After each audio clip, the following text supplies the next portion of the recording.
হয় হয় খাওকচোন আপোনালোকে বহক আপুনিও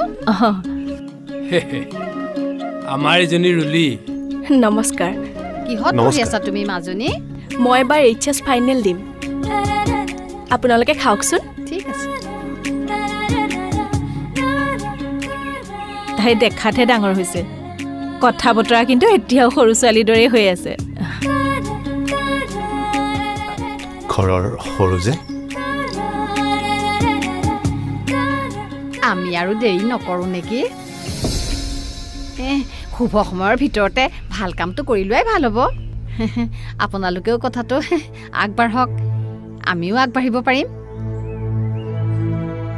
হেৰি কৰক কান্তাক মাতকচোন